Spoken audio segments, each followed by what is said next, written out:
Welcome to this visual and performance art exhibition, Pemulihan and Pembaharuan, which will be held at the Publica from the 15th of November to the 5th of December.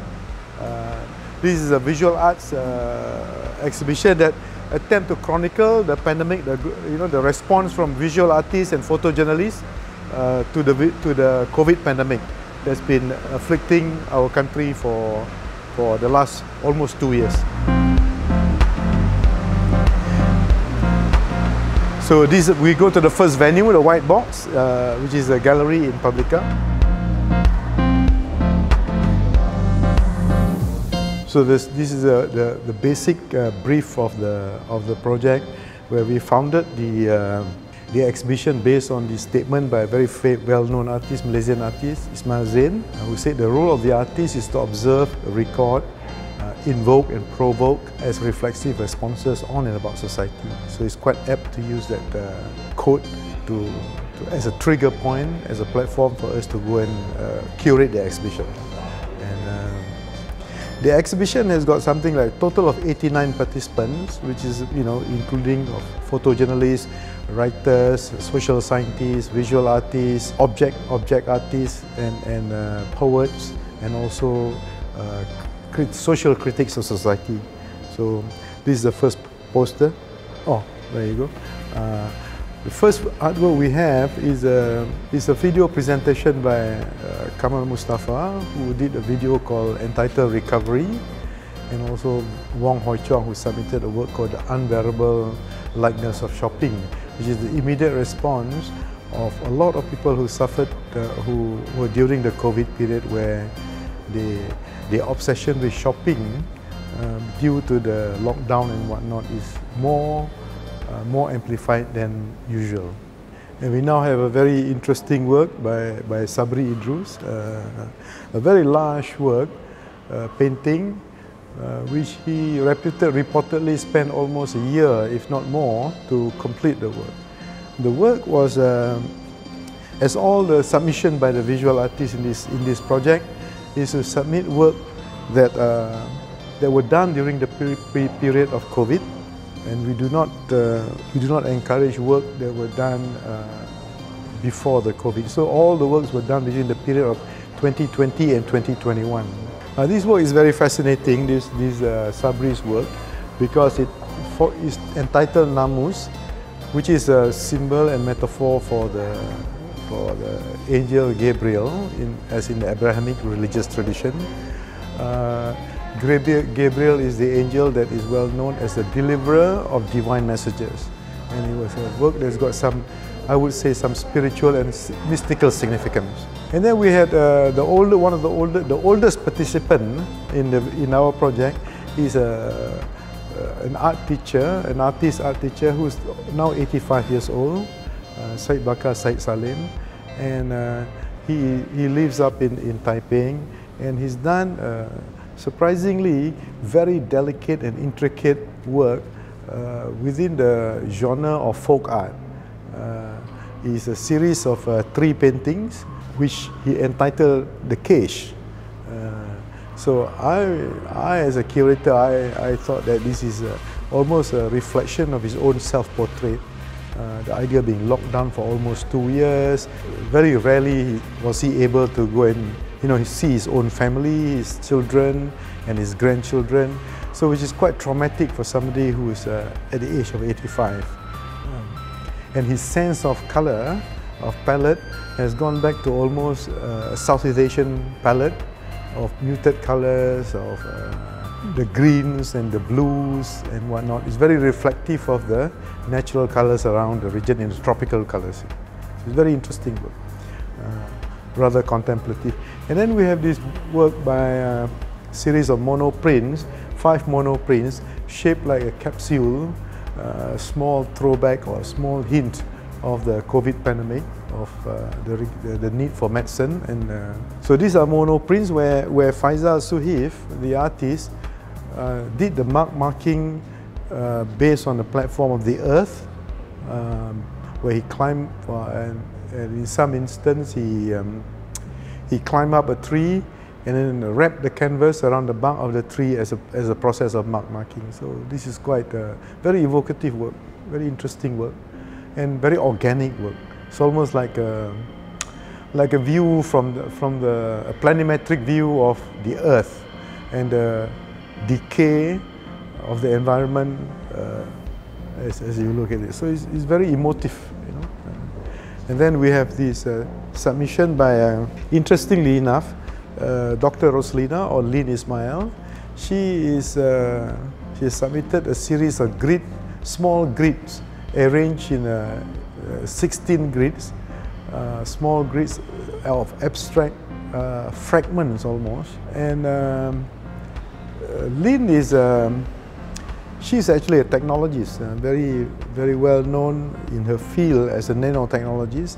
She's now switched from science, from being a scientist and a technologist, to be an artist. She went back to school, did a master's in fine arts, and had recently went for a 3-month residency at a Slade School in the University College of London.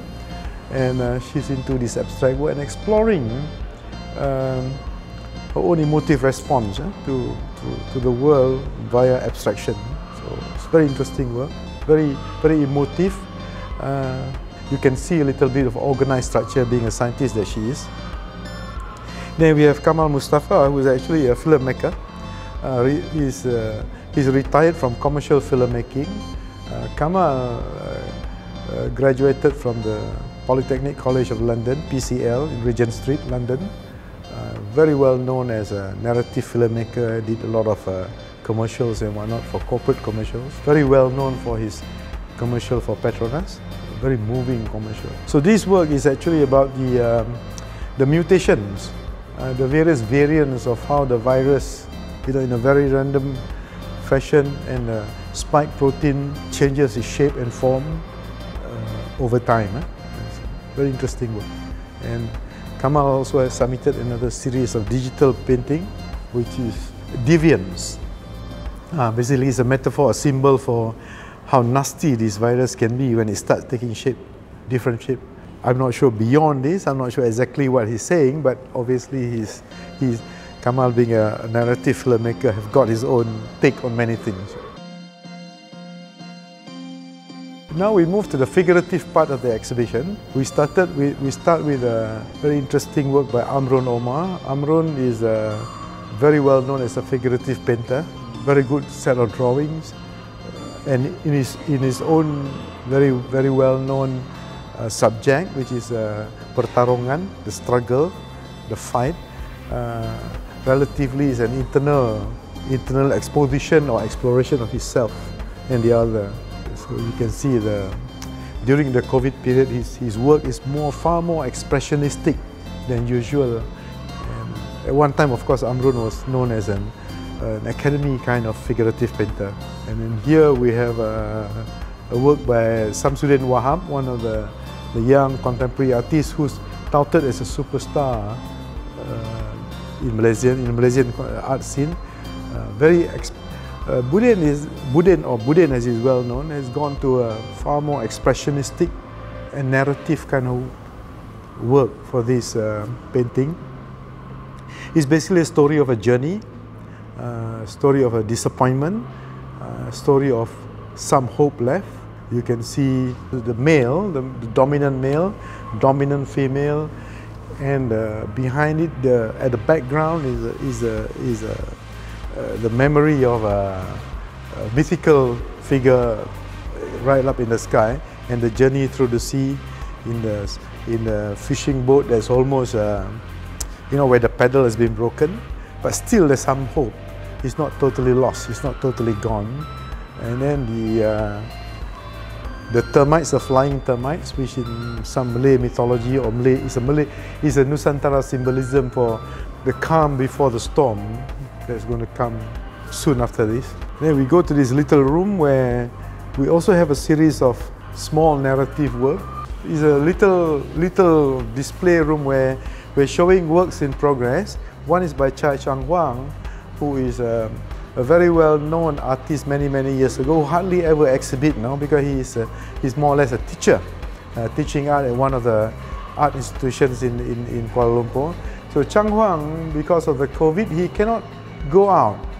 His movements are limited, so he just get out of at every opportunity that he can actually go out. He went out and took photographs around his area where he lived.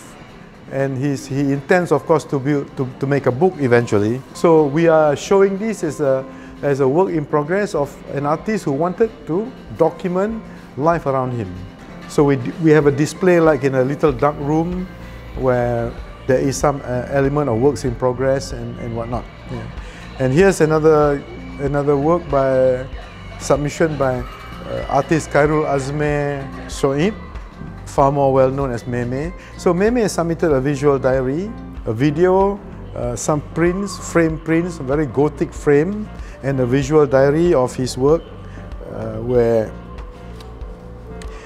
he is a time-based diary. He's got drawings, sketches, and a little bit of a story. For example, he's got Tiba-tiba Encik Divok 91, which is basically COVID, kembali bertukar kepada bentuk asalnya, bulat and whatnot. So these are we are encouraging the artists to actually submit visual journals of what they have done.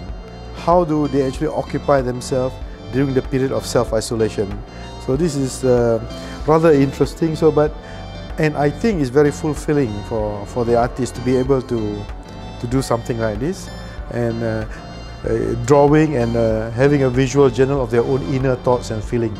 And this is another submission by a young, well, not so young artist, a mid-career artist, Rumley Mansour, who is self-taught. Started to get into a meditative period, meditative phase of where he is now, because self-taught artists are generally considered as outsiders in the art scene in Malaysia.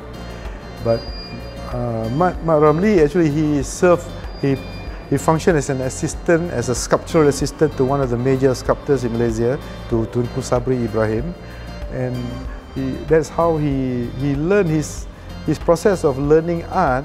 A lot of it is by osmosis, interaction with other senior artists, and also his own sense of internal creativity. So I think we selected him because he showed a lot of promise and potential to be a very good figurative painter at some point in time. One of the artists that we showed here is Haslin Ismail. Haslin has won the major prize for the Young Contemporary Award, which was organized by the National Art Gallery, and he had recently a residency in Sapporo in Hokkaido, Japan. When he returned, his drawings now are very well organized and demonstrated incredible skill of painting with this kind of continuous brush strokes that is technically challenging, but he's done it very well. So I'm pretty impressed with this kind of performance by Haslin now. And this one is another artist, Dr. Kaiser Koski, who is one of the surprise for the show, for this exhibition.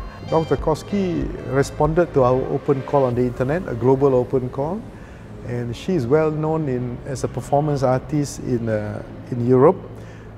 She's Finnish in origin, ethnicity, and she is now lecturing at the Sheffield Hallam University in the UK. Her work is based on a concept of hug, which is a very well-known movement in the early 2000s about hugging, about empathy between one human being and another, about closeness, about the ability of breath. But of course, in the COVID pandemic, breath now, instead of being what do I call it, a medium of friendship, empathy, closeness, love, kindness, has now potentially become toxic. It can actually have got murderous intent, because the breath is the aerosol is the one that is a medium of contraction of the virus. Here we have a work by Masnoor Ramli Muhammad, or Manon. Mansour is part of the art collective of Matahati. For this exhibition, Mansour submitted a very dark and very moody and somber work.